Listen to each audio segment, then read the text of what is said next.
प्रतिलेखन संख्या 6। डिक्टेशन शुरू होगा 5 सेकेंड बाद।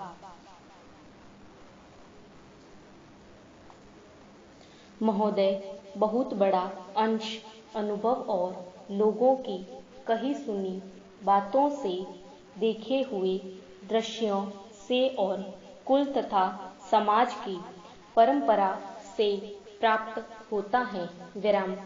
सिनेमा इस सभी प्रकार के ज्ञान की प्राप्ति में सहायक हो सकता है, क्योंकि यह मनुष्य की दृश्य और श्रव्य अनुभूतियों के क्षेत्र को बहुत ही बढ़ा सकता है। यह एक साधारण सी बात है जिसे सभी जानते हैं कि केवल सुनी सुनाई बात की अपेक्षा हम पर देखे हुए दृश्य का प्रभाव अधिक पड़ता है, और हम यदि सिनेमा द्वारा किसी चीज को देख लेते हैं तो उसका उतना फल तो नहीं होता जितना स्वयं आँखों द्वारा देखने से मिलता है। उससे तो कहीं अधिक अमिट छाप किसी के सामने किसी दृश्य के वर्णन करने से पड़ती है। मन बहलाव के भी साधन कितने ही प्रकार के होते हैं। कुछ तो ऐसे हैं जो मन बहलाव के साथ साथ शिक्षाप्रद भी होते हैं और इसके विपरीत बुरे संस्कारों का साधन बन जाते हैं। मैं स्वयं यह दावा नहीं कर सकता कि मैंने बहुत सी फिल्में देखी हैं।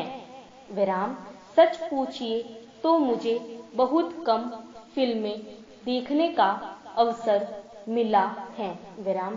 पर मेरे पास जो खबरें पहुंचती हैं वह तेरे विश्वसनीय भाइयों और बहनों द्वारा जो शिकायतें पहुंचाई जाती हैं उनसे मालूम होता है कि बहुत तेरी फिल्में दूसरी कोटि की हैं, जो शिक्षा अथवा मन बहलाव का साधन न बनकर बुरी वासनाओं को जागृत करती हैं, विशेषकर युवकों के चरित्र पर बुरा प्रभाव डालती हैं।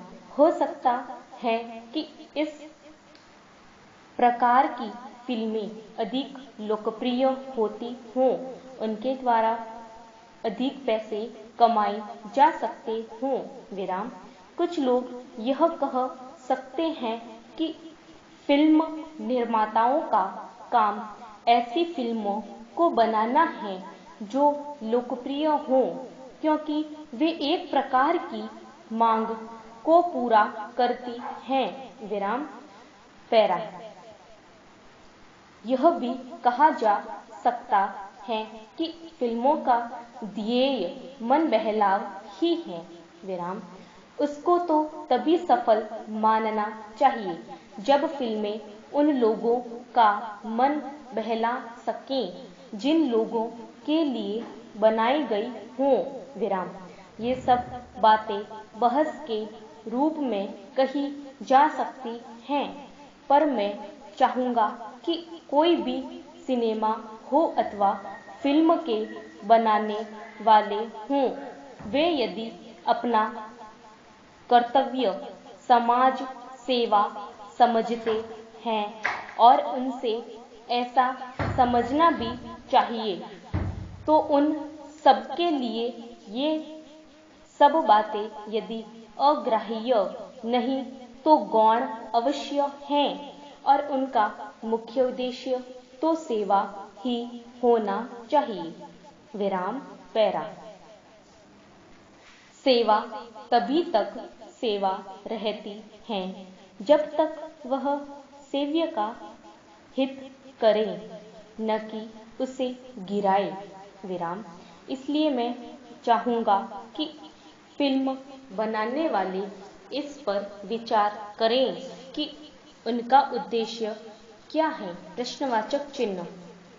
उद्देश्य सेवा ही होना चाहिए और सेवा के साथ साथ यदि धनोपार्जन भी हो जाए तो निर्दोष हैं।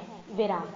यदि धनोपार्जन ही उद्देश्य हो और सेवा न हो तो वह अग्राह्य होना चाहिए। विराम।